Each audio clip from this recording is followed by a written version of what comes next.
right, so today is our introduction to distance. Our warm-up today features some of your favorite Disney and Pixar characters. So this is what we call one-dimensional distance. You're finding the distance on the number line. Let's look at the first one. Find the distance between Woody and Elsa. So on the first one, I gave you two positive numbers. They're both on the same side of the number line. Everyone type your answer. Go. So it's looking like we all agree that it is 35. The distance is 35. And how did you get 35? What did you do mathematically to come up with 35? Nice. You subtracted. So 37 minus 2. I want you to think of distance as the same as difference. What's the difference between Elsa and Woody? How far apart are they? What is the difference? So they both start with a D, so this is going to be easy to use. Distance, difference. The difference between 37 and 2 means you subtract them. Very good. All right, the next one, Lightning McQueen and Flynn Rider. Everyone type your answers. Go. Good. They are 22 units apart on the number line. They are 22 units apart on the number line. If we did the whole idea of difference, we could have said that this was 8 minus Lightning McQueen's coordinate, negative 14. And a minus a negative becomes a positive. And so we've got 22. So mathematically, we subtract them. But some people like to use like the common sense way of getting this answer. They like to say, okay, well, I know 0 is somewhere right here. So if I were at negative 14, I was Lightning McQueen, and I drove to 0. If I drove to 0, I would have traveled 14. Then if I start at 0 and I need to get to Flynn Rider, I need to travel 8. So some people like to do 14 plus 8. If you like to think of it that way, there's nothing wrong with that. You can think of it as, how do I get to 0, and then how do I get to my positive number, kind of like that. Good. Nothing wrong with that. All right, last one. Find the distance between Belle and Jasmine. Let's erase some of this craziness. Belle and Jasmine. Now, these are both negative. So if you just subtract these, you might run into something, and we're going to talk about that in the lesson today. So don't worry if you kind of ran into something weird. Go ahead and type your answer. Good. Good. Let's just, for the warm-up, think of these since they're both on the same side of the number line. I need to travel kind of from 6 to 22. So just for the sake of the warm-up, let's just go ahead and kind of do it like we did number 1, and let's ignore the negatives. So a lot of you might have done it this way to find out that there are 16 units between Belle and Jasmine. All right. So now, good, Catherine, that's what we're about to do. So now I need you to get out somewhere where you take notes and title your notes Distance. We don't have to go over homework. We don't have to do any of those logistical things. We get to dive right into the lesson. I love the first day of a new unit. So title your notes Distance. And we're going to talk about a formula, a postulate, that we can use to find the distance. So to begin distance, we're going to talk about only on a number line. That's one-dimensional distance. We're not on a coordinate plane. We're on a number line. When I want to know the distance from A to B, here's how I'm going to write it on the worksheet. Just like that. When you put nothing above it, no symbols, so no segment, no line, no ray symbol above it, when you just have 2 capital letters, that means I want to know how long segment AB is. I want to know the distance from A to B. So this is the notation we'll use, and your answer should be a number. It should be a numerical answer, okay? Now, someone mentioned this before. What's the vocab word for, I don't know why it's being weird over there. What's the vocab word for these For this symbol right here, it's not parallel because they're not close together. They're more spread apart. It's called, very good, it's called absolute value. Absolute value, I want you to think of it as a magical portal. Have you ever seen Lion, Witch, and the Wardrobe or read those books? They go into the closet and they're transported to a whole new world, right? So it's like a portal that you go through. There's portals in many other shows and sci-fi stuff too. But a number enters the portal, and no matter how he began, that number leaves positive. It leaves positive. So if you enter positive, you come out positive. If you enter negative, you come out positive. You enter the portal and everyone comes out positive. Like you leave my class, right? Positive every time. I don't know. Anyways, all right. So what mathematicians always try to do is find a formula that works all the time. I don't want to find a formula that only works when they're both positive, or only works when one is positive and one is negative, or only works when both the numbers are negative. I want a formula that works every time no matter what. So the one that works every time is, remember how I said distance is difference. Distance means difference. So if we use absolute value, we can subtract our two numbers. We can subtract them in any order. It doesn't matter which one you put first. We can subtract our two numbers, take the absolute value, and that will always, not sometimes, always be the distance between the 2 points. So, -5 minus 2 is -7. The absolute value of -7 is 7. I realize that you could just stare at this number line and boom, the answer's 7. But when we start getting into more complicated problems, you're going to want to have this formula to use. Okay? So it's kind of a formula, but it's actually called a postulate. Right? This blue part down right here in your notes. The ruler postulate says, here you go, hopefully that's better. The ruler postulate says that the distance between two numbers is the absolute value of the difference. It's the absolute value of the difference. And it works every single time. And it doesn't matter which number you put first. It's like error proof. You can't even put the wrong number in first because it doesn't matter, and that's the beauty of it. So have you ever been using a ruler but you didn't start at 0, like you had to start at 1? Well, that length that you're measuring is not 4. You started at 1 instead of 0, so the length that you were measuring is 3. So it's called the ruler postulate.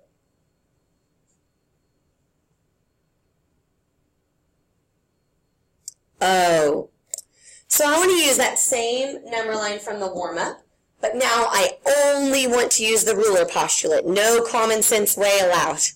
All right, so distance between Belle and Woody, absolute value. I subtract them. It doesn't matter which one I put first.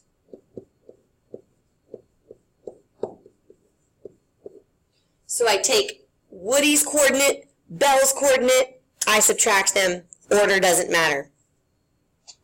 Lightning McQueen and Elsa. So, order doesn't matter. What's that one? 51?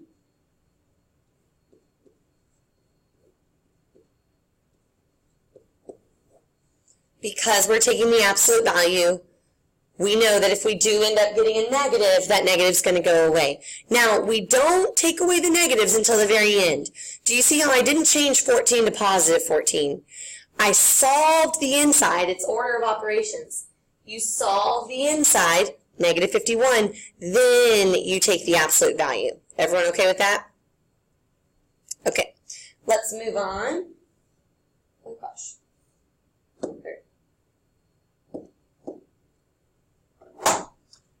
So here's an example of a real-world problem. Anytime you get in a car and you go on a road trip, you're going to see signs like this. What do those numbers represent on these signs?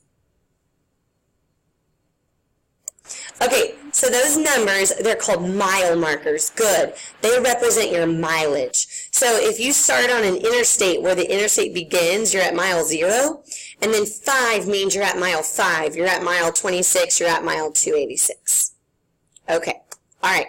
So let's pretend that you're all grown up and you've got your family in the car and your youngest kid, your 3-year-old, is like, I have to go potty. And you're like, okay, well, we're stopping to eat lunch in San Diego. Can you make it to San Diego? I don't know. I really have to go. Well, there's a rest area coming up. Can you make it to San Diego, or could you stop at the rest area? I'm trying to connect it to the real world. All right, so there's a couple of ways we can do this. Once you get to Paloma Road, so you're here. This is where you are. You could do it the long way. Someone said, isn't Paloma Road, isn't that irrelevant? But let's do it both ways. Let's see, you're here. How far is it to the rest area? You're here. How far is it to San Diego? And you can see if your child can wait that many miles, because you don't really want to stop twice if you don't have to.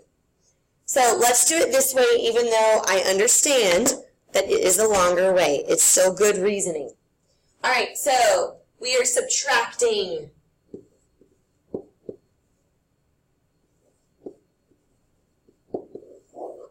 We are subtracting. Oops, 5. That's meant to be a 5. Sorry.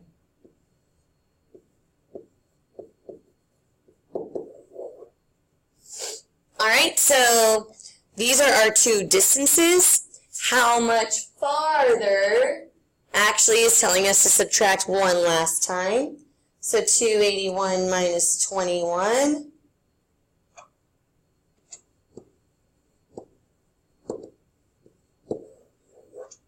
Was there a shorter way? Did you need Paloma Road? That's why you were saying it was irrelevant. I get it. Okay. Absolutely. Could you have just subtracted these in the first place? Absolutely. Either way, your child cannot wait that long. That's like almost 3 hours, okay? So 260 miles is the correct answer. It's a good summary. All righty. Let's look at these two lengths. Let's compare the length of CB to the length of AB. All right. What's the length of CB? So let me give you some coordinates because that graph is pretty hard to see. What is the length of CB? Type it. Go. You have my permission.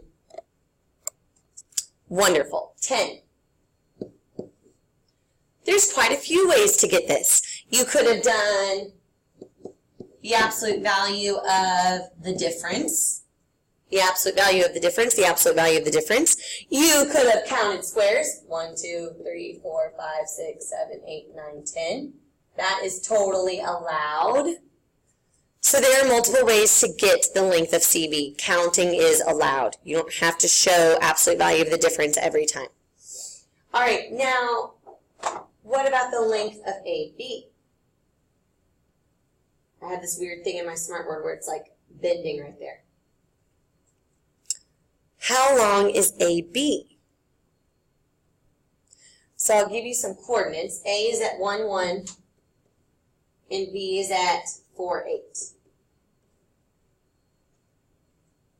3 units long? 7 units long? So I know what you guys just did. Y'all found the rise and the run, right? The rise is 7, and the run is 3. But that's not a distance. Raise your hand in the air and repeat after me. I will not count diagonally. On the coordinate plane. On the coordinate plane. I'll pretend you all did it. So you are never allowed to count diagonally on the coordinate plane. You can count horizontally. You can count vertically. You have my permission, but not diagonally. When your segment is diagonal, it's two-dimensional. It's not just 1D anymore. This is not a number line anymore. It's two-dimensional, so we need a famous mathematician to help us out. What's his name? What famous mathematician is going to help us? Not Euclid. His name is Pythagoras. There you go. Please add this to your notes. The Pythagorean theorem is to the rescue. The Pythagorean theorem is going to help us measure diagonal distance on the coordinate plane. Pythagoras. So draw a picture. Pythagorean theorem only works on right triangles. Triangles. Pythagorean theorem says that if you have a right triangle and its sides are A, B, and C, with C being the longest side, then A squared plus B squared equals C squared, where A is the length of a side, B is the length of a side, and C is the length of the side. What vocab word are sides A and B called? Vocab word. You have two of them. You walk on them. Yeah, very good. So these are your legs. And you know how to spell C?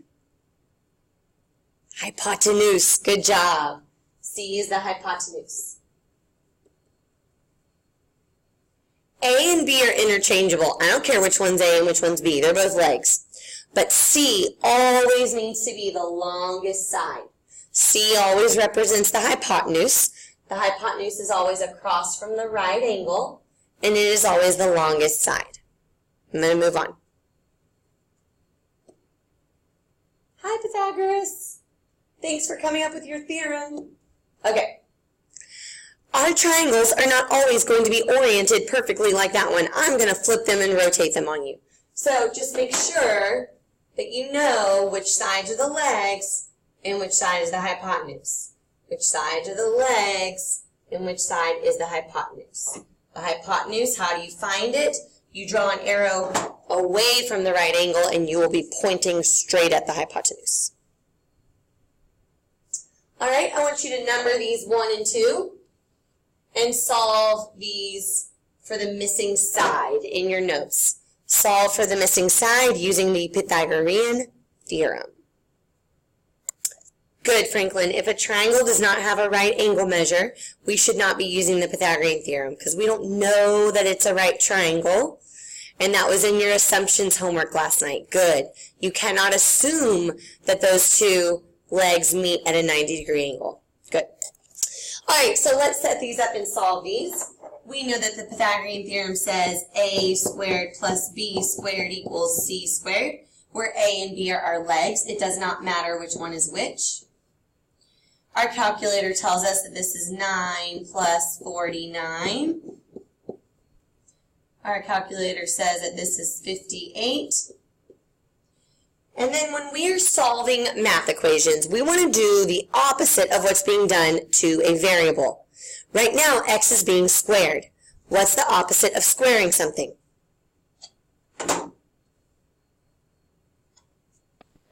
Square rooting. Square rooting. Very good. So if I square root this, whatever I do to one side, I must also do to the other. X equals the square root of 58. Let's round to the nearest hundredth. That's 2 decimal places. So the square root of 58 is 7.62. It's 7.62 because the 5 tells the 1 to bump up. Rounding rules. Make sure you use them. 7.62. We're good? Number 2. A squared plus B squared equals C squared. X is in a different spot this time, so be careful.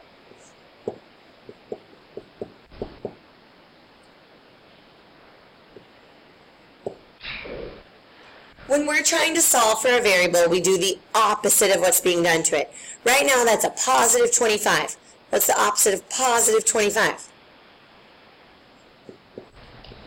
So we're subtracting 25 from both sides.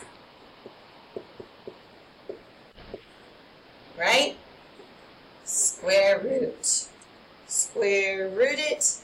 And x is 18.33 units. So that's Pythagorean theorem. You need to feel really comfortable with Pythagorean theorem. We're going to use it all year long. It's going to be May, and we are still going to be using the Pythagorean theorem to solve for missing parts of our shapes, okay? So very important. All right. I want to make sure we understand mathematically what we're allowed to do and what we're not allowed to do. If we were to go back to this one,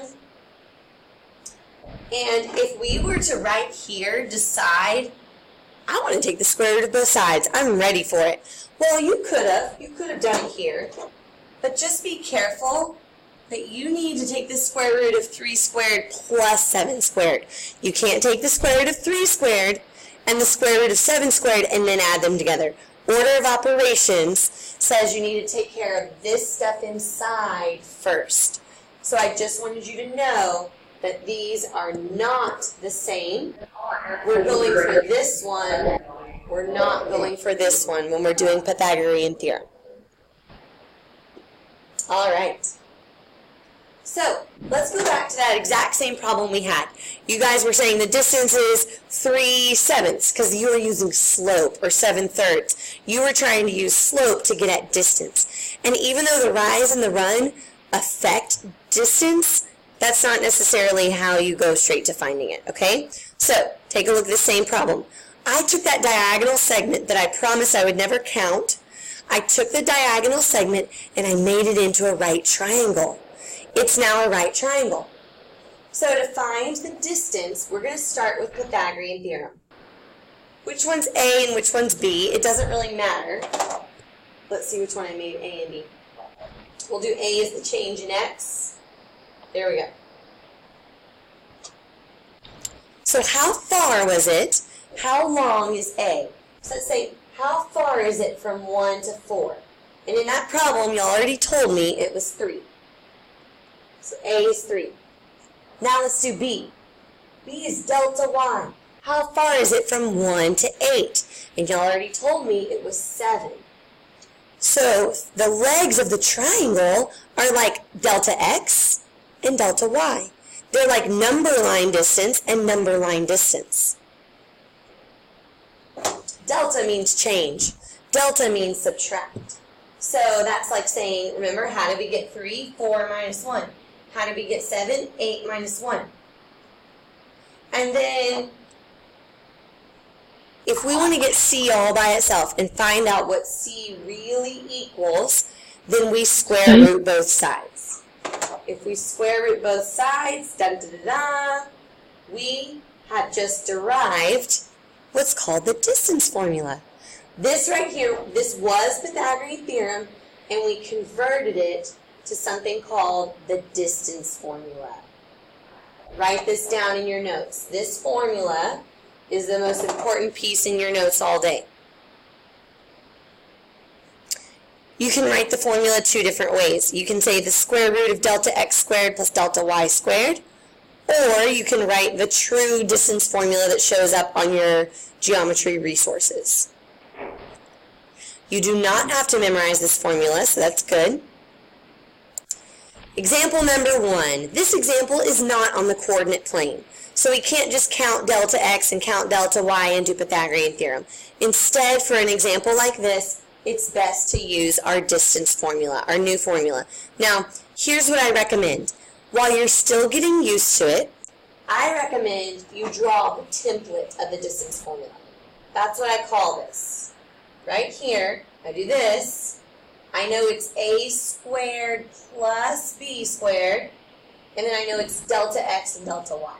So that's what I do first. I draw a template. I draw an empty distance formula, because students get really confused with all the subscripts and the exponents and the pluses and the minuses. I draw an empty distance formula first. I call this the template or the skeleton. It's got no meat. Then what I do is I circle the x's and underline the y's. Circle the x's and underline the y's. Then from here, it's just pure beauty. It's so easy. Put the circled numbers together. I don't care what order you put them in. Put the underlined numbers together, I don't care what order you put them in as long as you go in the same order you did the first time. So if you put 2 and then -3, make sure you put 8 and then -1. Okay, be consistent. That's all I care about. I don't care if G comes first or H comes first, but just be consistent. All right, from here you have 2 choices. You can show your work and simplify all the way until the end, or you can go straight to your calculator from this step. The choice is yours. The power is yours. Okay, so you could do this next. 2 minus -3. 8 minus 1. You could do that next. You could do that next. Are you required to? No. Can you? Yes. Is that right? I love mental math. Nice. The answer rounded to the nearest hundredth is 8.60. What questions can I answer? Alrighty, try this one. Please humor me and draw the template until you get used to this formula. You do this, you do a squared plus b squared, and then you do delta x, delta y.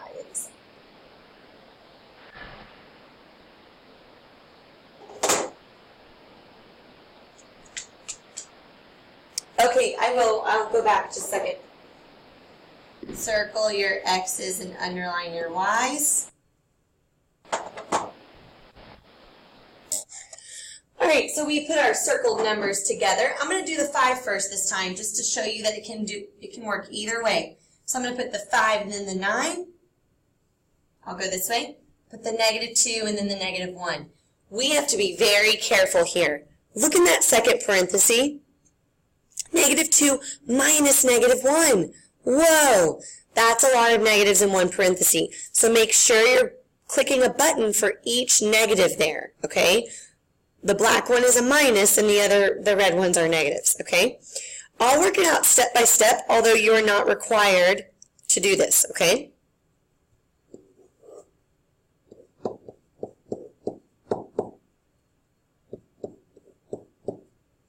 Do you see how I didn't let go of my parentheses?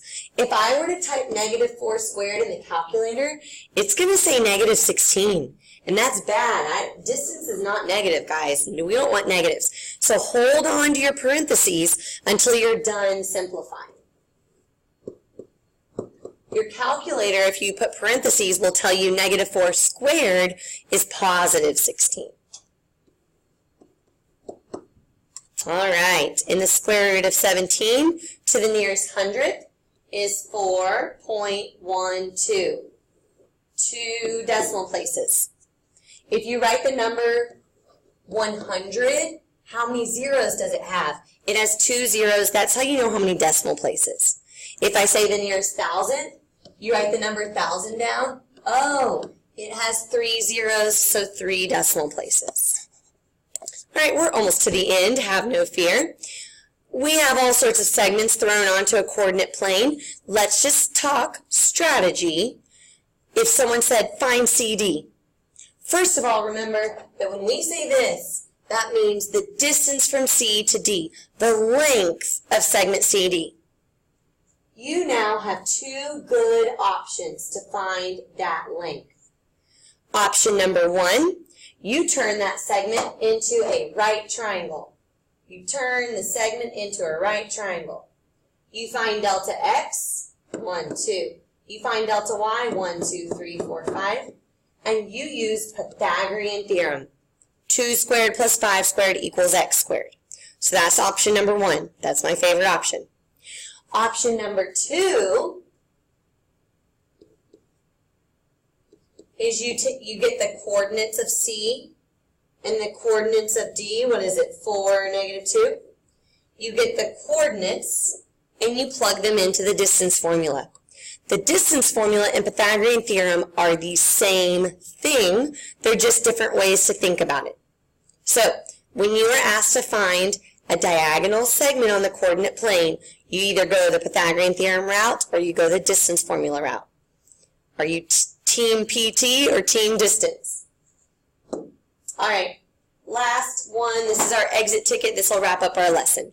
Determine the validity of this statement. That just means, is it true or false? The distance between 2 points is always positive.